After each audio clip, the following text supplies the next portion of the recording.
Khalid wa ala alihi wa sahbihi ajmain. Pertama-tama marilah kita panjatkan puji dan syukur kepada Allah Subhanahu wa taala yang mana Allah telah memberikan kita umur panjang, kesehatan sehingga kita dapat berhadir di ruangan yang berbahagia ini. Selanjutnya, salawat beriring salam marilah sama-sama kita sanjung sajikan ke pangkuan Nabi besar Muhammad SAW yang telah membawa kita dari alam kebodohan ke alam yang penuh dengan ilmu pengetahuan seperti yang kita rasakan sekarang ini. Adapun penghormatan saya kepada Ibu Kepala Sekolah SMP Negeri 1 Dewantara beserta wakilnya, dan juga penghormatan saya kepada rekan-rekan guru yang sudah berhadir di ruangan ini, dan juga penghormatan saya kepada rekan saya yaitu Ibu Fitri Huda. Selanjutnya, adapun presentasi kami untuk hari ini berjudul tentang presentasi budaya positif di sekolah yang akan dipresentasikan oleh saya sendiri beserta rekan saya Ibu Fitri Huda.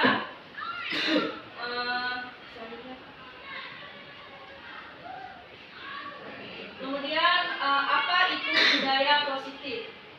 Apa saja budaya positif yang seharusnya terlaksana di sekolah? 1. Disiplin positif dan nilai kebajikan universal. 2. Teori motivasi, hukuman, dan penghargaan restitusi. Yang ketiga, keyakinan kelas. Yang keempat, kebutuhan dasar manusia. Yang kelima, restitusi. 5. Posisi kontrol. Dan yang keenam, restitusi segitiga restitusi. Yang pertama, ada disiplin positif. Disiplin positif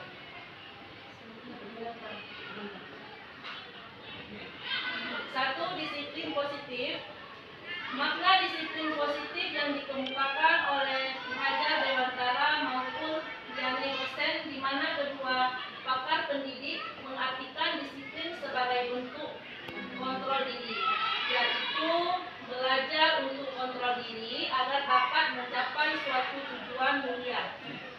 Tujuan mulia di sini mengacu pada nilai-nilai atau prinsip-prinsip mulia yang dianut oleh seseorang.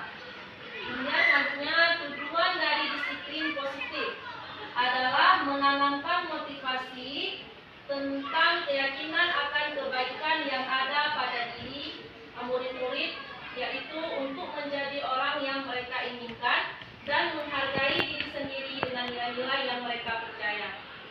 Kemudian kita sebagai pendidik bertujuan untuk menciptakan anak-anak yang memiliki disiplin diri sehingga mereka bisa berperilaku dengan mengacu pada nilai-nilai kebajikan universal dan memiliki motivasi intrinsik bukan ekstrinsik. Selanjutnya, Bu Fitri.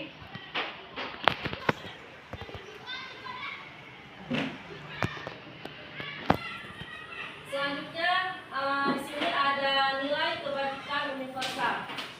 Nilai kebajikan universal adalah nilai yang disepakati bersama, lepas dari suku bangsa, agama, bahasa, maupun latar belakangnya. Nilai-nilai ini merupakan payung besar dari sikap dan perilaku kita, atau nilai-nilai ini merupakan fondasi kita dalam berperilaku. Salah satunya nilai-nilai kebajikan yang ingin dicapai oleh setiap anak Indonesia yang kita kenal dengan profil pelajar Pancasila. Adapun profil pelajar Pancasila yang pertama, 1. Beriman dan bertakwa kepada Tuhan Yang Maha Esa dan berakhlak mulia. Yang kedua, berkebinekaan global. Yang ketiga, gotong royong. Yang keempat, kreatif. Yang kelima, bernalar bisnis. Dan yang keenam, mandiri. Kemudian selanjutnya, motivasi perilaku manusia. Motivasi perilaku manusia terbagi menjadi 3. Yang pertama, untuk menghindari ketidaknyamanan atau saya perbaiki ya. Yang motivasi perilaku manusia di sini ada terbagi ke unsur intrinsik dan juga ada ke unsur ekstrinsiknya. Kalau ke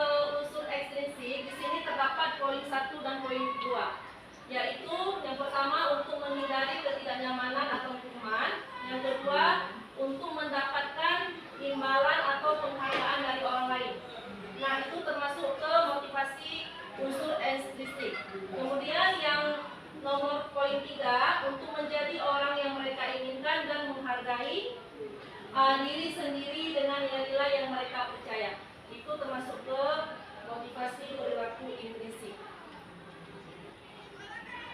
Kemudian selanjutnya hukuman, penghargaan dan restitusi. Di sini untuk identitas gagal dan juga ada identitas suksesnya. Untuk identitas gagal di sini terdapat hukuman. Kemudian untuk ada disiplin terbagi dua, ada konsekuensi dan restitusinya.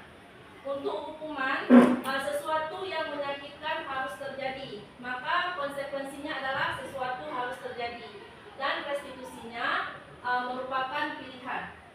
Selanjutnya, hukuman tidak nyaman untuk murid atau untuk jangka waktu panjang. Adapun konsekuensinya tidak nyaman untuk murid atau anak untuk jangka waktu pendek.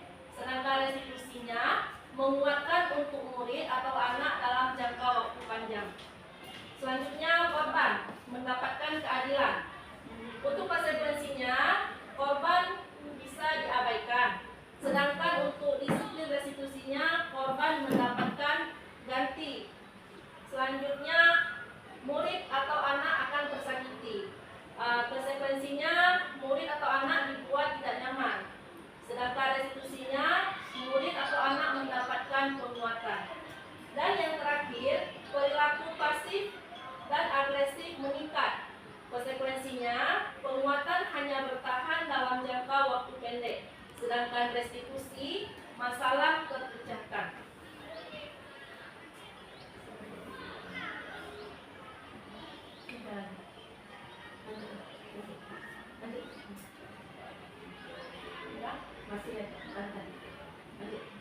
Selanjutnya masih tentang yang tadi juga ada hukuman.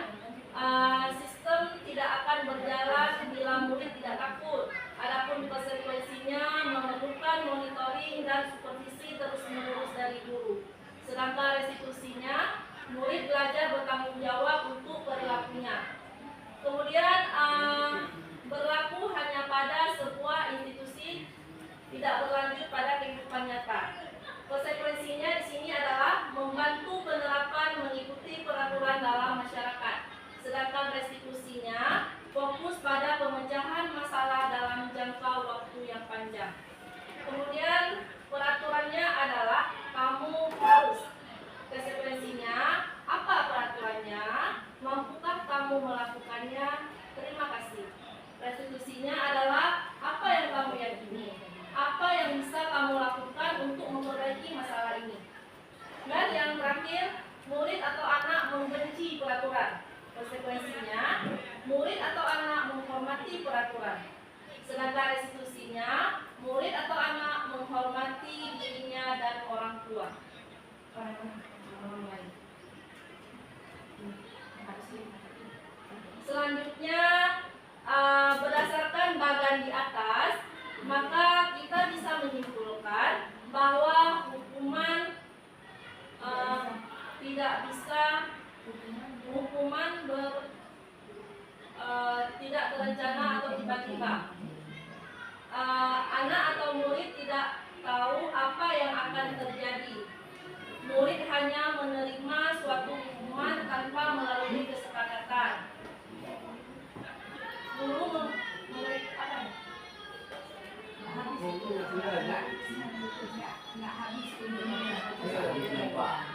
kemudian hukuman yang bisa diberikan hukuman yang bisa diberikan bisa berupa fisik maupun psikis. Murid atau anak disakiti oleh suatu perbuatan atau kata-kata. Sementara disiplin dalam bentuk konsekuensi sudah terencana atau sudah disepakati, sudah dibahas dan disetujui oleh murid dan guru. Umumnya bentuk konsekuensi dibuat oleh pihak guru maupun sekolah.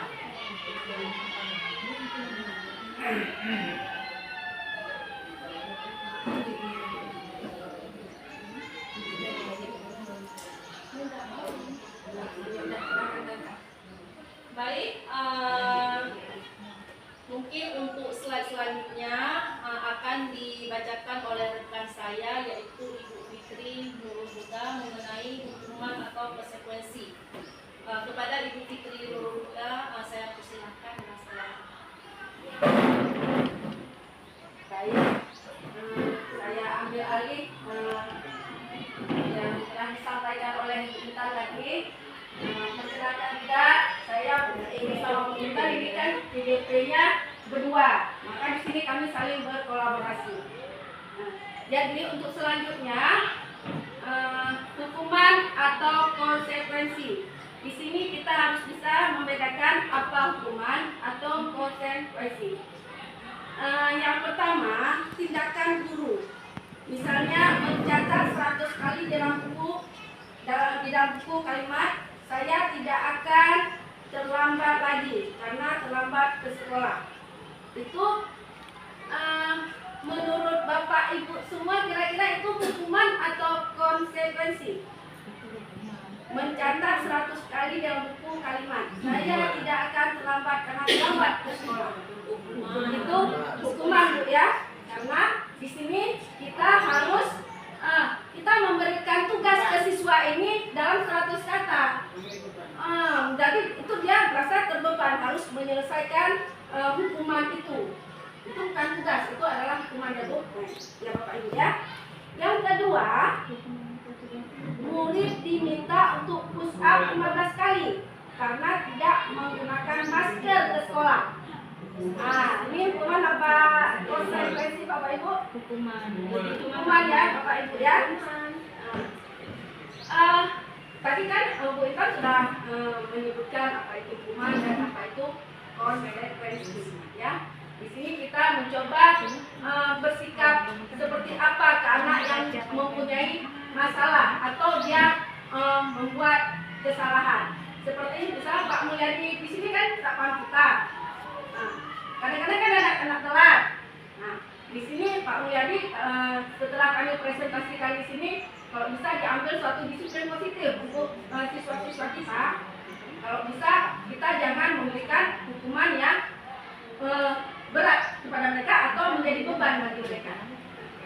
Makanya ini ada posisi kontrol di kita sebagai seorang pendidik. Iya. Iya. Nanti ada selanjutnya. Kemudian yang ketiga, menggantikan kertas tugas teman yang telah dicoret-coret. Ini siswa kita mencoret-coret buku temannya. Dengan kita sarankan ke dia, kamu harus mengganti buku teman kamu. Itu hukuman apa konsekuensi? Ya, itu berarti konsekuensi karena dia sudah merusak buku temannya, jadi dia harus mengganti buku temannya. Ya, berarti di sini udah terarah kita ya, yang mana hukuman dan yang mana konsekuensi. Yang selanjutnya, berjemur di lapangan basket pukul 12 siang karena mengobrol dengan teman. Ini jelas Bapak ya, gara-gara kita jemur, bisa pula anak orang. Sudah jadi masalah lagi untuk kita. Orang tuanya marah ke kita. Ini jelas hukuman. Yang kelima, berdiri di depan kelas sambil mengangkat kaki satu karena tidak bisa menjawab pertanyaan. Hukuman ya Bapak Ibu ya. Bisa jadi gara-gara dia angkat kaki satu pusing, jatuh, bisa lagi. Ini Bapak Ibu ya. Dan selanjutnya, membersihkan tumpahan air di meja tulis karena tersenggol pada saat belajar. Jelas di sini konsekuensi. Berarti alhamdulillah ya Bapak Ibu semua sudah bisa membedakan yang mana hukuman atau konsekuensi yang kalau bisa kita terapkan ke anak. Jadi anak walaupun dia berbuat salah, di sini kalau bisa kita jangan langsung menjudge dia, kamu harus ini dengan hukuman-hukuman yang kita berikan. Iya, berdampak ke psikologis dia juga. Yang terakhir ini jelas ya, membersihkan WC sekolah karena mematahkan pensil kawannya. Itu jelas hukuman ya Bapak Ibu. Tapi terus terang saya juga pernah, itu gara-gara anak berbuat salah, saya suruh saya pernah ya Bapak. Jadi untuk ini karena kita udah dapat pendidikan di CGP ini, berikan hadiah kepada anak-anak agar berperilaku bertanggung jawab, atau kepada seorang murid agar mempelajari sesuatu yang baru, atau kepada seorang karyawan agar melakukan melakukan pekerjaan yang berkualitas. Kita sedang berasumsi mereka tidak dapat melakukan atau mereka tidak akan memilih untuk melakukan. Menurut Alfield Kohn, mengemukakan bahwa penghargaan maupun hukuman adalah cara-cara mengontrol perilaku seseorang yang menghancurkan potensi untuk pembelajaran yang sesungguhnya.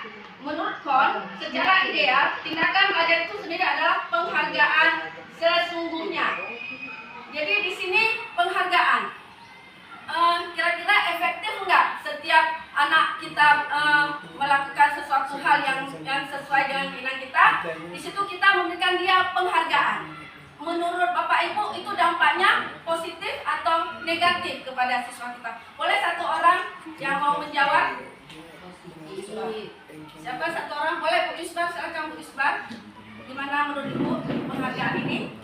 Assalamualaikum warahmatullahi wabarakatuh. Waalaikumsalam warahmatullahi wabarakatuh. Terima kasih atas kesediaan waktu diberikan kepada saya. Kalau menurut saya penghargaan itu boleh, ya, tetapi tidak selamanya, tidak setiap dia bisa menjawab kasih penghargaan, setiap jawab itu tidak efektif saya rasa. Karena apa? Si anak ini dia berharap penghargaan. Jadi kalau kita tidak beri penghargaan dia tidak akan menjawab itu soal dan dia tidak mau belajar. Karena dia di kepala dia itu ingatannya penghargaan. Tetapi apabila misalnya dalam suatu diskusi itu misalnya 16 sekali, 13 sekali, kita buat diskusi besar-besaran, dapat diskusi. Nah di situ kita tandingkan anak-anak, kita berikan mereka motivasi dan kita kasih tahu bahwa pemenang pertama akan mendapat penghargaan. Saya rasa itu bisa. Jadi jangan setiap hari, setiap waktu itu mungkin tidak efektif. Jadi tergantung kondisinya. Kita ada kondisinya, tapi sekali boleh karena membuat mereka semangat bahwa hasil kerja mereka sudah 3 bulan belajar dapatlah penghargaan. Iya, Demikian Bapak Ibu, terima kasih. Berarti tidak bisa digunakan dalam waktu jangka yang panjang ya Bu. Jangka pendek ya. Tidak efektif. terima kasih Bu Isbar, bagus sekali ya. Di sini memang kadang yang kita beli apa sih Bu Isbar? Betul ya, tidak selalu penghargaan ini berdampak positif. Gara-gara penghargaan ini bisa menjadi dampak negatif bagi seorang siswa. Jadi besok-besok kita harus jawab nih, karena nanti dapat bonbon, misalnya dapat kue dari Bu Isbar ya kan. Jadi tapi kalau dalam kerja kelompok itu bisa kita berikan penghargaan mereka karena dalam jumlah yang tidak sedikit ya. Oke, terima kasih Bu Isbar atas komentarnya. Kemudian di sini udah ada nih efek penghargaan. Betul seperti Bu Isbar tadi bilang ada efek jangka pendek dan jangka panjang dan ada penghargaan tidak efektif. Yang pertama, pengaruh jangka pendek dan jangka panjang bisa kita memberikan penghargaan kepada siswa. Yang pertama, penghargaan efektif jika kita menginginkan seseorang melakukan sesuatu yang kita inginkan dalam jangka waktu pendek. Ini maksudnya dalam jangka waktu pendek, misalnya kamu besok, ya kan? Besok kamu ini harus siap. Dia bisa menyelesaikan itu. Mungkin di situ kita bisa memberikan dia suatu penghargaan. Kemudian yang kedua, jika kita menggunakan penghargaan lagi dan lagi, ya seperti Bu Iswar tadi bilang, tiap hari, berarti anak-anak udah berharap. Besok kita nggak usah bawa uang jajan, dapat kue dari Bu Iswar misalnya. Jadi mereka sudah berharap itu ya, itu berarti penghargaan yang tidak positif. Nah, Bu. Kemudian yang ketiga, jika kita mendapatkan penghargaan untuk melakukan sesuatu yang baik, maka selain kita senantiasa berharap mendapatkan penghargaan tersebut lagi, kita pun menjadi tidak menyadari tindakan baik yang kita lakukan. Jadi di sini seperti misalnya kita berbuat sesuatu bukan lagi karena ingin mendapatkan nilai atau pandangan yang bagus dari seorang guru, tapi kita sudah si siswa ini sudah berharap mendapat hadiah, ya. Dia tidak menyadari tindakan baik yang dia lakukan. Bahwa dia telah berbuat baik, tapi niat baik dia ini sudah tercemari oleh keinginannya untuk mendapatkan hadiah. Seperti itu. Kemudian penghargaan tidak efektif. Kenapa? Nah, pertama, suatu penghargaan adalah suatu benda atau peristiwa yang diinginkan, yang dibuat dengan persyaratan. Nah, kalau kamu besok tidak membuat tugas, nah, di situ udah ada kata-kata hukuman untuk siswa ini, ya. misalnya seperti itu. Hanya jika Anda melakukan hal ini, maka Anda akan mendapatkan penghargaan yang diinginkan. Jadi dia melakukan hanya karena ingin mendapatkan sebuah penghargaan. Yang kedua, jika saya mengharapkan suatu penghargaan dan tidak mendapatkannya, maka saya akan kecewa dan berkecil hati. Serta kemungkinan lain kali saya tidak akan berusaha sekeras sebelumnya. Nah ini ya, berarti penghargaannya tidak efektif di sini ya. Kemudian ketiga, jika kita memberikan seseorang suatu penghargaan untuk melakukan sesuatu, maka kita harus terus-menerus memberikan penghargaan itu. Nah, hari ini kita kasih, besok kita kasih. Jadi kadang-kadang anak ini akan ada rasa kecewa. Jika kita ingin orang tersebut meneruskan perilaku yang kita inginkan, berarti dia berbuat baik, misalnya, atau dia membuat sesuatu itu karena ingin mendapat satu penghargaan. Ada yang dia harapkan, seperti itu Ibu Bapak ya. Yang keempat, orang yang berusaha berhenti merokok, atau orang yang berusaha diet menguruskan badan, bila diberikan penghargaan hampir pasti tidak berhasil. Nah, ya, misalnya ya, kalau misalnya di rumah kita, kita kan bukan gemuk ya Bapak Ibu ya. Kalau kamu kurus, kamu saya berikan emas, dan seperti itu. Ya kalau ada uangnya, kalau ada uangnya, kita tentu kecewa, ya kan? Dan tentu diet kita itu pun akan gagal, misalnya seperti itu ya. Kalau kita di rumah. Iya. Kemudian yang selanjutnya, penghargaan merusak hubungan.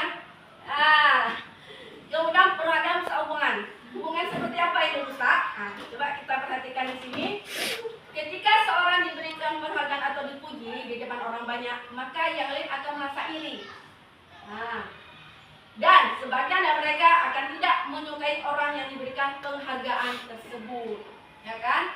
Kita kan kadang ada yang dipuji sama ibu kepala sekolah, tentu kita akan iri. Tentu kita, kalau aku seperti itu bisa sebenarnya, cuma aku tidak bisa melakukannya seperti itu. Atau anak-anak kita juga seperti itu, ya. Kita puji salah satu anak kita karena dia pintar atau segala macam, tentu akan menimbulkan rasa iri oleh temannya yang lain. Yang kedua, jika seorang guru sering memberikan penghargaan kepada murid-muridnya, besar kemungkinan murid-muridnya termotivasi hanya untuk menyenangkan gurunya. Mereka tidak akan bersikap jujur kepada guru tersebut. Ya, di sini efek negatifnya bagi seorang siswa, berarti dia gara-gara ingin mendapatkan ujian, kadang-kadang dia menghalalkan segala cara. Ya. Yang ketiga, penghargaan menciptakan persaingan di dalam kelas dan persaingan menciptakan kecemasan. Yang keempat, mereka yang percaya bahwa mereka tidak memiliki kesempatan untuk mendapatkan penghargaan akan berhenti mencoba. Berarti kalau sudah gagal, anak-anak nggak mau lagi dia. Kemudian penghargaan mengurangi ketepatan. Di sini bisa Ibu Bapak lihat riset 1 dan riset 2 ya.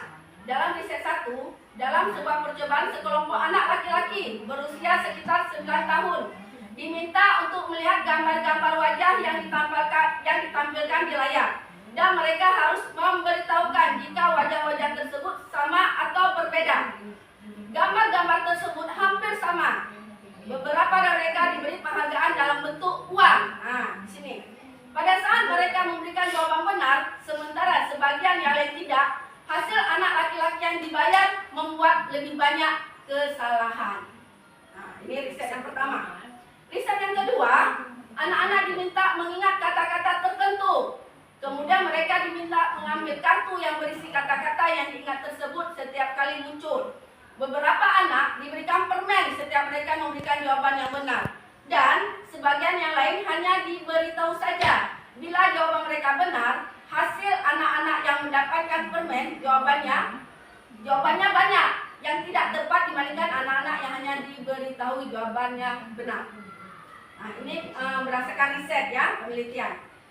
Kemudian penghargaan menurunkan kualitas. Pengamatan dilakukan pada sekelompok mahasiswa dan mahasiswa yang sedang kerja praktik di sebuah surat kabar universitas. Saat itu mereka sedang belajar menuliskan sebuah artikel tentang sebuah judul berita utama. Seiring waktu, mahasiswa tersebut semakin mampu bekerja dengan cepat. Kemudian ada beberapa mahasiswa-mahasiswa yang dibayar untuk setiap judul berita utama yang mereka mampu hasilkan. Dan setelah beberapa lama, mahasiswa-mahasiswa tersebut yang dibayar ini hasil kerjanya berhenti berkembang. Ya, karena berharap dibayar terus, berarti ya perkembangannya berhenti. Mereka yang tidak menerima bayaran terus terus berupaya mengasah diri menjadi lebih baik. Jadi bisa juga menurunkan kualitas dari penghargaan yang kita berikan. Kemudian penghargaan mematikan kreativitas. Di sini yang pertama, murid-murid diminta berpikir mengenai hadiah atau penghargaan yang bisa mereka dapatkan bila berhasil menulis sebuah puisi. Kreativitas kelompok murid-murid ini menjadi berkurang dibandingkan dengan yang tidak diberitahukan tentang hadiah yang bisa mereka terima. Berarti di sini ada ada kecurangan. Yang satu diberitahu, yang satu tidak. Yang kedua, penelitian menunjukkan bahwa pekerjaan seni atau sebuah penulisan cerita menjadi kurang kreatif bila dijanjikan sebuah hadiah atau penghargaan. Yang ketiga, dalam tugas-tugas memecahkan masalah, para murid memakan waktu lebih lama dan memberikan jalan keluar kurang kreatif saat mereka dijanjikan sebuah suatu penghargaan. Tapi menurut Bapak Ibu, kira-kira apakah setiap penghargaan ini bisa mematikan kreativitas seseorang? Saya boleh minta pendapatnya dari Bapak Ibu? Siapa kira-kira yang mau? Apakah selamanya suatu penghargaan ini bisa mematikan kreativitas? Karena di mana-mana memang kalau namanya penghargaan, kita memang selalu berharap kalau kreativitas kita bagus, kita tentu mengharapkan sebuah penghargaan. Tapi dari pernyataan ini dikatakan penghargaan mematikan kreativitas. Apakah kira-kira Bapak Ibu setuju dengan pendapat ini? Boleh. Jadi kita tidak mencari yang salah yang benar, tapi menurut kita. Boleh silakan. Bu Rahma, silakan Bu Rahma. Assalamualaikum warahmatullahi wabarakatuh. Waalaikumsalam warahmatullahi wabarakatuh. Menurut pendapat saya, tidak selamanya penghargaan menurunkan kualitas. Ada malah penghargaan yang meningkatkan kualitas bagi si anak atau si pelaku. Contohnya penghargaan yang lebih menyentuh hatinya. Itu biasanya membuat anak itu lebih meningkat malah kualitas untuk belajar lebih baik, kalau berdiskusi lebih baik, mana menyentuh hatinya. Kita tidak selamanya penghargaan itu berupa benda. Jadi penghargaan itu kita bilang kamu waktu kamu menjawab itu cara menjawab kamu sudah sangat bagus, berarti kamu selalu ingat pada Allah. Contohnya mana? Waktu kamu jawab, kamu selalu mengatakan Assalamualaikum, Bismillahirrahmanirrahim. Jawaban saya ini. Semoga jawaban saya ini berguna untuk saya dan untuk kemajuan agama saya. Itu berarti apa? Anak ini selalu ingat pada Allah. Itu juga penghargaan. Jangan setelah anak jawab diam saja. Oh ya, terima kasih. Enggak. Jadi tidak selamanya penghargaan itu menurunkan kualitas dan kreativitas. Ya, itu menurut saya. Iya. Terima kasih. Terima kasih Bu Rahma. Benar ya Bu. Kami juga ada instruktur kami ya. Instruktur kemarin itu juga seperti itu. Mereka pendapat kami karena yang mereka paparkan seperti kami paparkan di sini adalah menurut riset atau penyelidikan atau pendapat dari para ahli. Tapi kembali ke kita juga ya. Tidak semua namanya penelitian riset itu sesuai dengan yang kita lakukan ya. Jadi itu bisa kembali ke diri kita masing-masing. Karena tidak semua itu bisa menurunkan kreativitas. Ini lagi penghargaan menghukum. Nah, ini ya penghargaan menghukum. Satu, penghargaan menghukum mereka yang tidak mendapatkan penghargaan. Misalnya dalam sistem ranking, mereka yang mendapatkan ranking kedua akan merasa paling dihukum. Nah, itu menurut penelitian. Kedua, memberikan penghargaan dan hukuman adalah hal yang sama karena keduanya mencoba mengendalikan perilaku seseorang. Yang ketiga, karena orang pada dasarnya tidak suka dikendalikan dalam jangka waktu lama, penghargaan akan terlihat sebagai hukuman. Yang keempat, jika suatu penghargaan diharapkan, namun Anda tidak mendapatkannya, Anda akan merasa dihukum. Motivasi dari dalam diri atau intrinsik, ya. Jadi penghargaan ini menghukum. Kira-kira sependapat enggak kita dengan pernyataan ini? Penghargaan ini menghukum. Gimana? Bapak-bapak ada mau kasih masukan? Menurut bapak-bapak benar nggak penghargaan menghukum? Biasa dalam pelajaran olahraga gimana bapak? Tidak. Tidak Pak Asad ya. Jadi penghargaan hukum ini menurut bapak cocok tidak? Tidak. Dan pernyataan ini. Ya, kalau menurut Pak Hasan tidak cocok ya. Yang ibu yang lain gimana? Menurut Pak Yoga cocok nggak? Pak Yoga penghargaan itu yang menghukum? Pada intinya penghargaan itu adalah memberikan motivasi dan semangat. Tetapi bila mana penghargaan yang jelek, misalnya dia penghargaan termalas, itu menghukum. Tapi dapat penghargaan ya Pak ya? Iya, ada penghargaan, tapi dengan sindiran. Termalas gitu ya Ya. Pak. Oh ya, betul. Ya. Berarti itu bisa menimbulkan rasa rendah diri dari si anak. Baik Bu Nuraini, silakan ditambahkan. Kalau penghargaan menghukum itu penghargaan yang kita berikan kepada anak yang nantinya si anak itu berefek ke dia secara psikologis atau secara sikap dia itu nampak, misalnya dia malu, dia merasa direndahkan, seperti yang tadi disampaikan oleh Pak Yoga. Kamu ini terlambat terus atau bagaimana sehingga kamu ini bisa ranking 2 ini karena kamu malas ini. Jadi ada tekanan yang terjadi pada si anak, itu menghukum. Tetapi kalau penghargaan berupa ranking 1, 2, dan 3, itu saya rasa anak ini paham.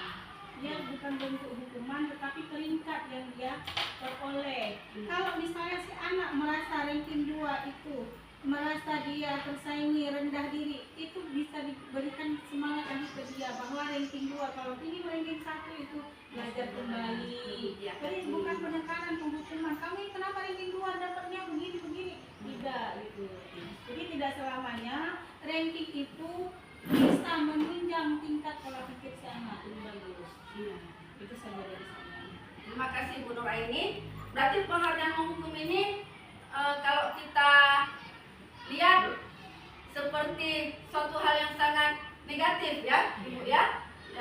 Jadi kalau bisa penghargaan, tapi ini berdasarkan riset juga yang oleh para ahli juga ya. Tapi menurut kita mungkin kurang cocok untuk kita terapkan. Yang selanjutnya motivasi dalam diri atau intrinsik. Saat seorang anak belajar untuk pertama kali menggabungkan huruf-huruf dan kata-kata serta menyadari bahwa ia dapat membaca, timbul pijar di matanya dan sebuah senyuman di wajahnya. Anak tersebut begitu gembira bahwa ia telah mempelajari dan menguasai suatu keterampilan baru. Kesadaran akan kemampuannya bahwa ia sudah dapat membaca sesungguhnya sudah mendapatkan sebuah penghargaan. Ini seperti Ibu Kepala Sekolah bilang ya, penghargaan waktu kami demonstrasi kemarin itu, Kepala Sekolah menyampaikan bahwa tidak semua penghargaan itu berbentuk dalam sebuah piala atau hadiah. Ya, saat si anak seperti contoh di sini dia sudah bisa membaca saja, itu sudah suatu penghargaan yang besar untuk dia. Dengan kita memberikan semangat, bagus. Berarti kamu sudah berusaha, itu sudah termasuk juga penghargaan. Jadi penghargaan itu tidak semua terbentuk dari sebuah benda atau piala. Yang kedua, jika kita memberikan penghargaan kepada seseorang anak pada saat dia sedang merasa bangga dengan pencapaian sendiri, maka kita akan mengambil kegembiraan yang saat itu sedang dirasakan secara alamiah. Jadi di saat dia mendapatkan penghargaan atau dia mendapatkan nilai yang bagus itu kan secara alamiah pasti timbul rasa dia senang bahwa dia bisa. Ini berarti motivasi dari dalam diri dia. Jadi tidak semuanya penghargaan itu menghukum juga. Bisa juga penghargaan ini menunjukkan suatu motivasi dalam diri seorang siswa. Baik, selanjutnya ini yang ketiga. Tadi yang pertama sudah jelaskan oleh Bu Intan, yang kedua sudah saya jelaskan juga, terakhir yang ketiga tentang keyakinan kelas. Untuk ini kita bilang dulu Bu Intan, keyakinan kelas untuk kita bacain dulu. Setelah ini akan ada video biar mungkin agak boring ya Ibu Bapak mendengarkan aja. Jadi nanti setelah kita akan tampilkan video. Silakan. Intan aja di sini aja. Kita lihat berapa kali. Dah. Terus ya. Ini yang ketiga keyakinan kelas, silakan Intan sampaikan. Kemudian baik, terima kasih untuk buku terima. Selanjutnya ada poin yang ketiga adalah keyakinan kelas. Keyakinan kelas, nilai-nilai kebajikan universal yang disepakati secara tersirat maupun tersurat, lepas dari latar belakang suku, negara, bahasa maupun agama. Pembentukan keyakinan kelas di sekolah lebih bersifat abstrak daripada peraturan yang lebih rinci dan konkret. Keyakinan kelas berupa pernyataan-pernyataan universal. Pernyataan keyakinan kelas senantiasa dibuat dalam bentuk positif. Keyakinan kelas hendaknya tidak terlalu banyak sehingga mudah diingat dan dipahami oleh semua warga kelas. Keyakinan kelas sebaiknya sesuatu yang dapat diterapkan di lingkungan tersebut. Semua warga kelas hendaknya ikut berkontribusi dalam pembuatan keyakinan kelas lewat kegiatan curah pendapat. Kemudian bersedia meninjau kembali keyakinan kelas dari waktu ke waktu. Selanjutnya ini merupakan contoh keyakinan kelas. Yang pertama, setiap anggota kelas itu perlu belajar. Setiap anggota kelas perlu senang. Setiap anggota kelas perlu melakukan tugas. Setiap anggota kelas perlu saling menghargai dan juga perlu merasa aman. Kemudian selalu bersikap positif, senantiasa menjadi yang lebih baik, percaya dan menghormati orang lain serta barang miliknya, berkomitmen terhadap setiap tugas dan senantiasa membantu. Kemudian hormat. Kami meyakini bahwa sangat penting untuk menghormati semua orang dan barang milik orang lain. Kemudian bekerja, kami meyakini bahwa sangat penting untuk mengerjakan segala pekerjaan atau mengikuti kegiatan yang telah ditugaskan. Kemudian diterima dan dimiliki. Kami meyakini bahwa sangat penting untuk merasa diterima pada suatu kelompok dan saling peduli satu dengan yang lainnya. Ya. Ini untuk membuat keyakinan kelas, di sini juga kita harus memperhatikan kalimatnya, Bapak Ibu ya, kalimatnya. Kalau bisa kita jangan membuat kalimat jangan atau tidak. Misalnya kan kita jangan membuang sampah sembarangan. Untuk keyakinan itu bukan keyakinan, itu udah suatu hukuman dengan kata tidak. Berarti kalau dia melakukan, berarti dia bersalah. Jadi kita mengubah kata, mengubah kalimat. Misalnya tadi jangan membuang sampah sembarangan. Itu kalimat itu bisa kita ubah menjadi kalimat positif dengan jagalah kebersihan bersama. Atau ya buanglah sampah pada tempatnya. Jadi di sini waktu kita memberikan ke anak-anak dalam membuat keyakinan kelas atau kesepakatan kelas, kan mereka membuat dengan bahasa mereka sendiri, ya. Mereka membuat dengan bahasa mereka sendiri, misalnya tidak boleh ribut. Anak-anak bersuara seperti itu. Iya. Iya. Kita rubah kalimat itu menjadi kalimat yang lebih positif. Iya. Jadi nanti ini ibu bapak, wali kelas, ya, ibu guru juga bisa menerapkan di kelas itu. Kalau bisa dalam membuat keyakinan kelas atau kesepakatan kelas, jangan memakai kata jangan atau tidak. Kita bisa membuat jadi kalimat yang positif. Ya, silakan yang kita. Bisa kita tunjukkan sekarang? Bisa. Ya.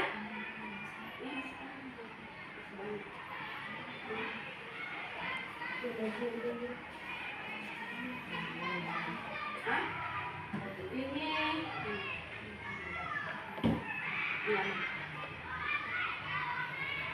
Tidak dapat putar videonya. Ini tanya dia. Video tidak dapat diputar. Ini sambungannya ya. Ada yang pertama yang itu boleh. Sebentar Bapak Ibu, kita lihat videonya dalam membuat keyakinan kelas. Tadi ada speakernya. Speakernya ada.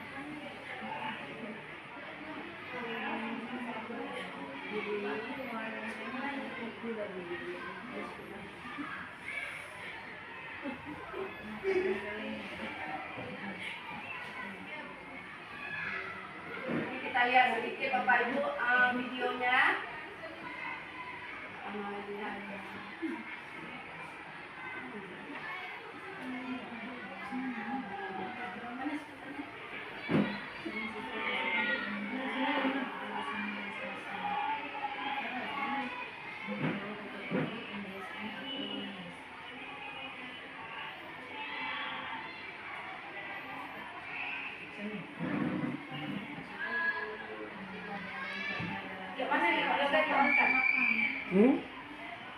Itu udah keluar ininya kan? Bawahnya itu. Kembali kan di Itu ke bawahnya satu lagi. Nah itu. Iya, tapi enggak. Ininya volumenya di sini yang kurang. Udah 100. Kecil pas ngambil suaranya itu. Dia nggak dalam outdoornya. Kalau kan kurang besar harus pakai mic yang itu tambahan.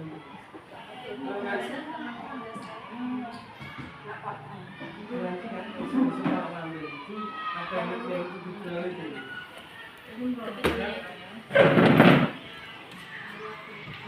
Ketiga kan sekarang mic-nya mic itu. Nantinya ini.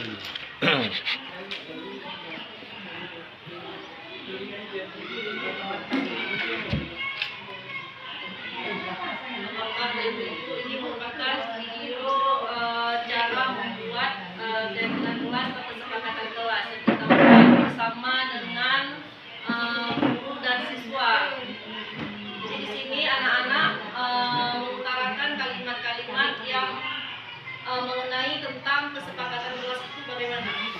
Jadi masing-masing siswa di sini diarahkan untuk membuat satu kalimat kesepakatan kelas atau keyakinan kelas. Jadi nanti kalimat-kalimat yang keluar dari mulut mereka harus bisa mempertanggungjawabkan apa yang telah dibuatnya. Misalnya tadi, misalnya ada siswa yang membuat kalimat kesepakatan kelas, jangan membuang sampah sembarangan. Jadi kalimat itu harus kita rubah menjadi kalimat yang lebih positif. Buanglah sampah pada tempatnya. Kemudian kadang-kadang kan ada siswa juga membuat kalimatnya ketika guru berbicara mendengarkan.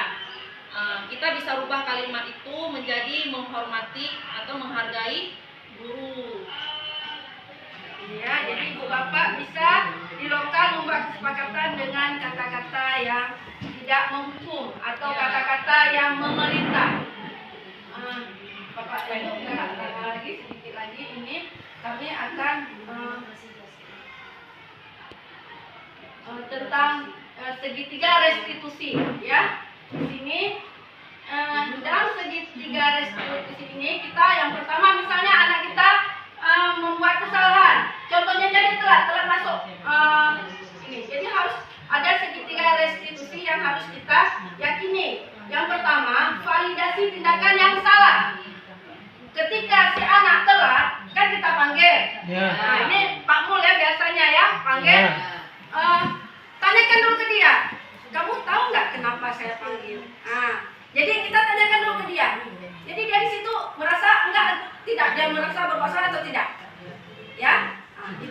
itu artinya validasi tindakan yang salah. Atau kita tanyakan, kamu merasa tidak perbuatan kamu ini salah? Yang kedua, menanyakan keyakinan. Nah, seperti tadi dia menstabilkan identitasnya. Ya. Yang pertama, menstabilkan identitas. Itu tadi yang kita tanyakan, yang minta dia, maksudnya dia merasa bersalah atau tidak. Kemudian, validasi tindakan yang salah. Yang ketiga, menanyakan keyakinan. Setelah kita kan ada keyakinan orang lokal, atau di sekolah juga kita ada buat keyakinan. Kita tanyakan kepada dia, kalau kamu telat, keyakinan apa yang telah kamu langgar? Tentu siswa akan menjawab. Tanya, biasa apa jawabannya siswa tersebut? Dia akan menjawab bahwa dia telah keyakinan kelas tentang disiplin waktu. Dia tidak tepat waktu. Ya, ini ada video satu lagi Bapak Ibu.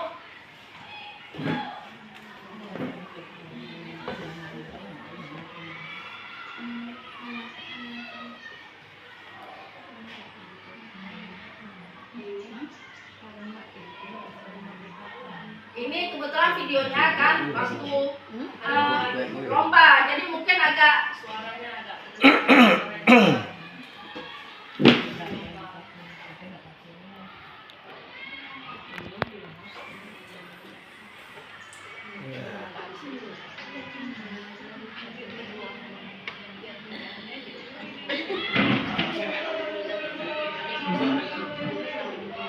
Nah, ini terdengar suara Pak Sukran ya, karena lagi lomba. Nah, di sini Bu Intan sedang membuat skenario tentang perbuatan yang salah.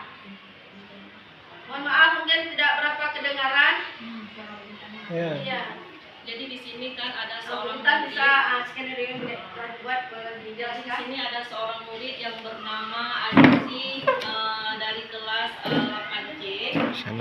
Di sini dia mengejek temannya yang bernama Amira.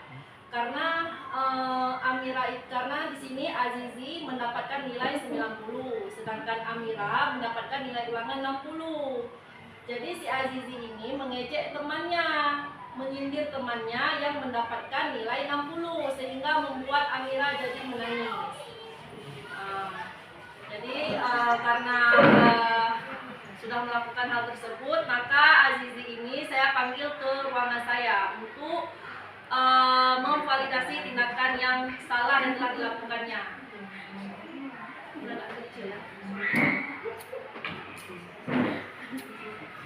Tak terlatih, kerana baik. Berarti bila anak kita membuat suatu kesalahan atau melanggar suatu keyakinan, kalau bisa di sini kita panggil dia secara pribadi. Secara pribadi kita langsung jangan menghukum dia. Kenapa kamu berbuat salah? Kita kalau bisa jangan menggunakan kata-kata seperti itu, Bapak Ibu ya. Di sini kita bisa membuat menjadi kalimat yang positif. Kita tanyakan dulu, kira-kira kenapa kamu ibu panggil? Tentu dia akan menjawab. Kemudian kira-kira kita tanyakan, kamu merasa nggak perbuatan kamu ini salah? Dia juga akan menjawab, salah atau tidak. Kemudian kita tekankan lagi dengan keyakinan apa yang telah kamu langgar, yang kesepakatan di kelas. Setelah kita menaikkan keyakinannya, kita tanya solusi sama dia. Yang kita yang menyampaikan solusinya. Jangan nanti kita jadi kamu karena berbuat salah ini, nanti kamu harus begini, harus begitu. Jadi kita solusinya sama dia sendiri kita tanyakan. Kamu sudah berbuat salah, apa solusinya? Nah, tentu dia akan menyampaikan solusi. Jadi dia akan nyaman untuk memperbaiki kesalahannya.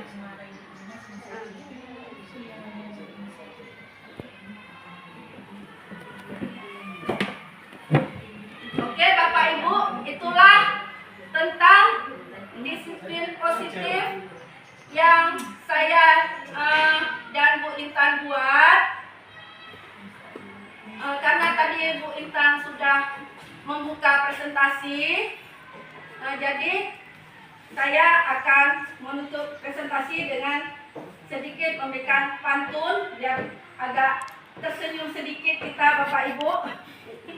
Sebelumnya saya ucapkan juga terima kasih kepada Bapak Ibu semua yang sudah meluangkan waktu. Kita ingat ada jam ya. Jadi kadang-kadang memang dalam melaksanakan ini mungkin kita kurang terus ingat anak-anak di luar. Jadi saya mungkin beribu-ribu terima kasih ke Bapak Ibu semua yang telah bersedia hadir ya ikut untuk berpartisipasi ya dalam kegiatan kami ini. Kita dengarkan dulu pantun yang akan dibacakan oleh Beda Wapi. Pantunnya mana Bu? Itu lagi buka Cepat Bu. Nanti bapak dan ibu-ibu jawabnya Dan cakep. saya harapkan apa yang kami presentasikan hari ini kita semua dapat menerapkannya nanti di lokal kita masing-masing. Karena ini semua untuk kita juga semua. Ya Bapak Ibu ya. Semoga tidak segan-segan, tidak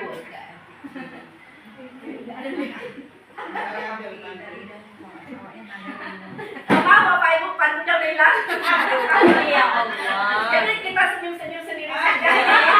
Minta maaf, tapi akhirul kalam kami ucapkan banyak-banyak terima kasih kepada ibu bapak semua. Oh, pantun seragam ya, silakan. Buah jambu, buah naga. Cakep. Terima kasih untuk bapak-bapak dan ibu semua. Terima kasih ibu bapak semua. Saya harap tidak jerah dan tidak jerah ya. Untuk ikut membantu kami dalam melaksanakan program PGP ini, pendidikan guru penggerak. Terima kasih ibu semuanya. Kami akhiri dengan Assalamualaikum warahmatullahi wabarakatuh. Waalaikumsalam.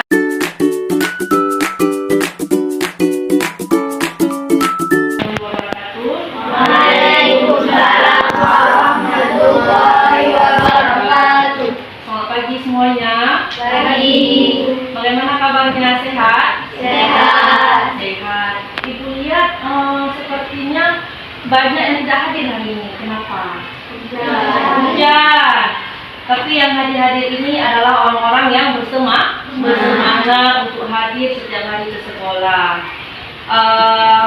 Kemudian, udah sarapan? Nah, berarti nggak ada lagi yang masih dalam keadaan yang tidak benar, tidak ada ya? Sudah sarapan. Siap untuk belajar? Siap. Semangat? Semangat. Baiklah. Alhamdulillah pada hari ini kita dapat berjumpa kembali pada kesempatan yang sangat berbahagia ini dalam pelajaran bahasa Indonesia. Untuk hari ini kita akan mempelajari tentang keyakinan kelas. Ada yang tahu apa itu keyakinan kelas?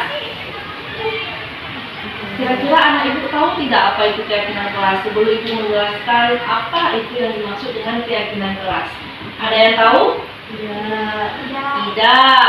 Atau pernah mendengarkan kata-kata keyakinan kelas? Tidak. Baiklah. Keyakinan kelas itu adalah sebuah kesepakatan kelas, sebuah peraturan atau pedoman yang disepakati bersama antara guru dan siswa. Nah, itu adalah kesepakatan kelas atau yang disebut dengan keyakinan kelas. Nah, ibu ulangi, keyakinan kelas adalah peraturan atau pedoman yang disepakati bersama antara guru dan siswa untuk menciptakan lingkungan belajar yang aman, nyaman, dan efektif. Nah, itu adalah pengertian dari keyakinan kelas. Kenapa itu penting untuk kita buat kesepakatan kelas? Biar kelasnya tertib. Ada yang lain? Biar kelasnya tertib. Biar kelasnya nyaman. Biar kelasnya bersih. Nah, itu adalah tujuan dari kesepakatan kelas. Tujuannya itu adalah untuk menciptakan lingkungan belajar yang aman, nyaman, tertib, dan efektif. Itu adalah tujuan dari kesepakatan kelas itu dibuat. Paham? Nah, kira-kira bagaimana kalimat dari kesepakatan kelas itu? Ada yang tahu kalimatnya? Nah, contohnya seperti ini. Misalnya, setiap siswa harus saling menghormati.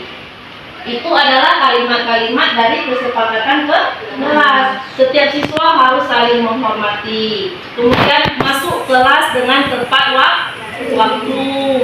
Menjaga kebersihan. Apalagi? Mendengarkan pendapat orang lain. Apalagi? Kalau permisi mau ke kamar mandi minta izin dengan guru.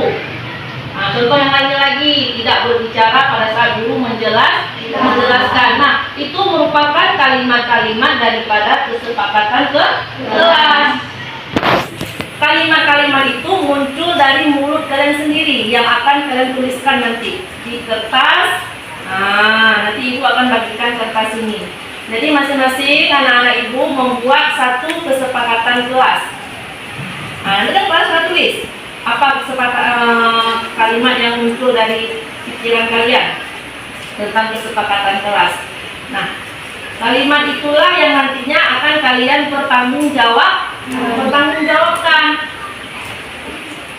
Kenapa harus dipertanggungjawabkan? Artinya kalimat yang telah kalian buat itu kita sepakati bersama menjadi sebuah keyakinan kelas. Apabila melanggar, apa yang harus dilakukan? Bertanggung jawab akan mendapatkan konsekuensi dari apa yang dilanggar. Makanya dari itu apapun yang sudah kalian buat, kalian harus bisa bertanggung jawab dengan kalimat-kalimat tersebut. Paham tentang keyakinan kelas? Kalimat-kalimat kesepakatan kelas paham? Kalau misalnya ibu suruh, bisa nggak? Bisa? Insya Allah bisa. Kita langsung mulai saja ya. Nah, di sini ibu akan membagikan satu orang satu kertas. Nah.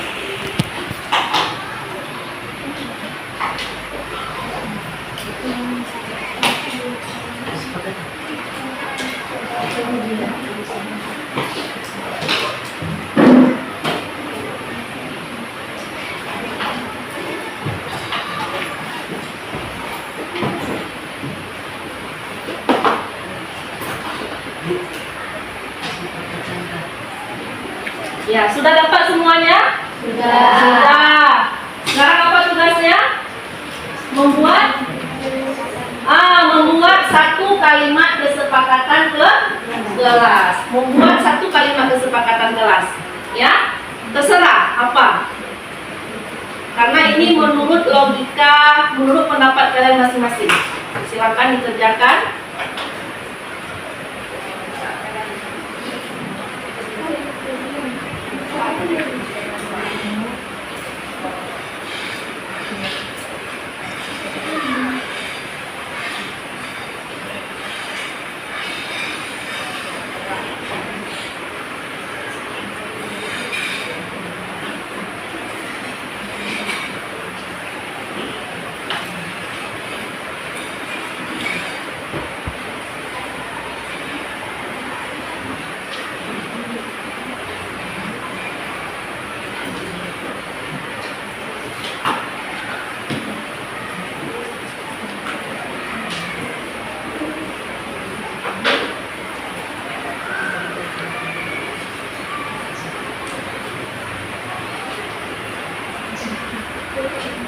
Nah, silakan anak-anak ibu berikan satu kalimat yang mungkin sesuai untuk kesepakatan di kelas kita. Kalimat-kalimat itu nantinya akan kita tempel di papan yang telah ibu sediakan. Ya, silakan dibuat. Pikirkan apa kalimat yang cocok untuk dijadikan keyakinan kelas.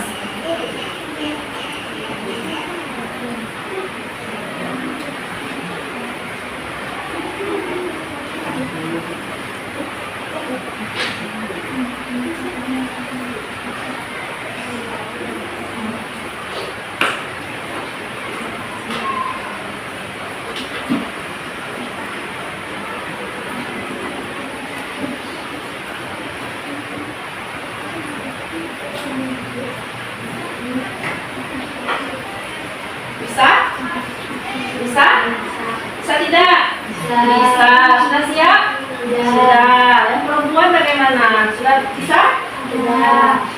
Sudah siap? Sudah.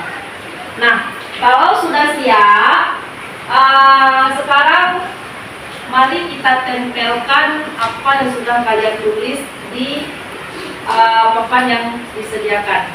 Nah, satu-satu orang aja ya. Nah, dari sini dulu.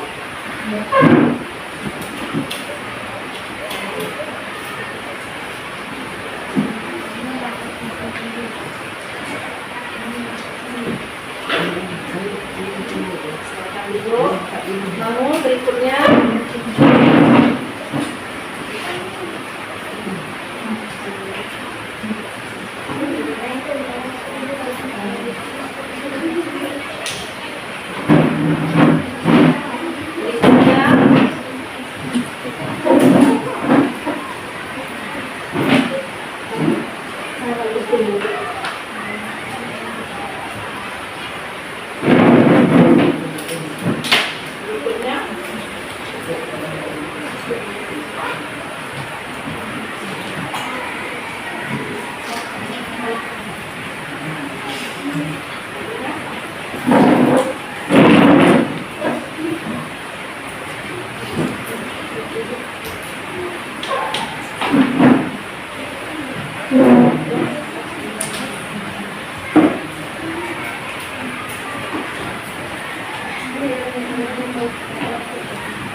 selanjutnya laki-laki.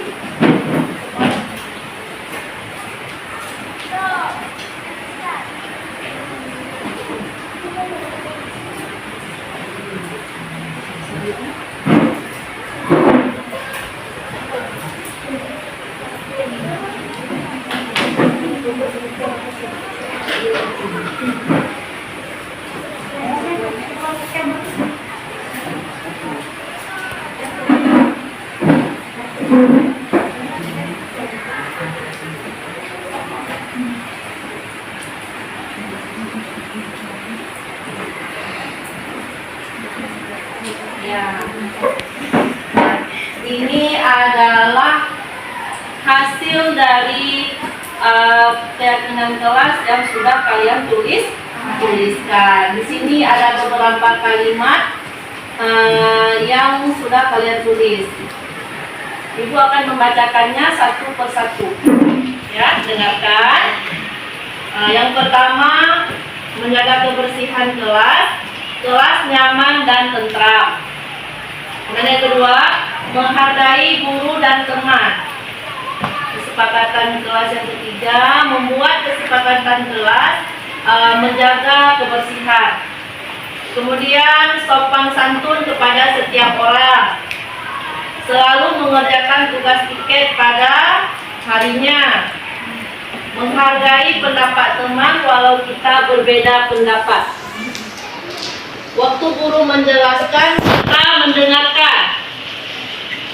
Menghormati guru yang sedang berbicara di depan. Kemudian jangan buang sampah sembarangan. Bagus. Piket pada hari yang disepakati. Terakhir, jangan buang sampah sembarangan.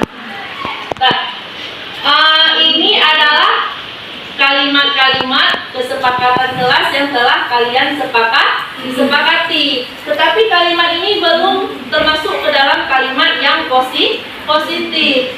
Perlu kita revisi dia menjadi sebuah kalimat yang positif. Misalnya tadi, menjaga kebersihan kelas nyaman dan tentram. Bagaimana kita buat kalimat positifnya? Menjaga kebersihan kelas. Oke. Kemudian menghargai guru dan teman. Kalimat positifnya bagaimana? Saling menghargai. Kemudian kalimat yang ketiga, menjaga kebersihan. Ini sama ya? satu saja karena poinnya itu sama. Tadi sudah menjaga kebersihan kelas, kemudian saling menghargai baik guru maupun teman. Kemudian selalu mengerjakan tugas piket. Bagaimana kalimat positifnya? Bertanggung jawab pada tugas piket yang telah dibuat. Kemudian menghargai pendapat teman walaupun kita berbeda pendapat. Ini bagaimana kita buat kalimatnya? Menghargai pendapat orang lain, ya. Kemudian menghormati guru yang sedang berbicara di depan. Nah, ini juga termasuk tadi menghargai guru dan teman. Kemudian jangan buang sampah sembarangan. Bagaimana kita ubah ke kalimat positifnya? Buanglah sampah pada tempatnya.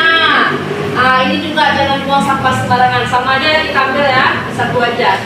Buang sampah pada tempatnya. Piket pada hari ya. Ini juga termasuk tadi yang udah juga tentang piket. Jadi apa tadi aku bilang yang piket? Bertanggung jawab pada tugas piket yang telah disepakati, ya. Nah, ini adalah kesepakatan kelas kita. Sepakat tidak? Setuju dengan kesepakatan kelas yang udah kalian buat? Setuju. Siap untuk melaksanakannya? Siap. Patuh. Apabila melanggar bagaimana? Bertanggung jawab. Siap bertanggung jawab atas konsekuensi yang telah ditetapkan. Nah, untuk itu Ibu harapkan kepada anak-anak Ibu semua dapat menjalankan kesepakatan kelas ini dengan baik, ya, dan bertanggung jawab, ya.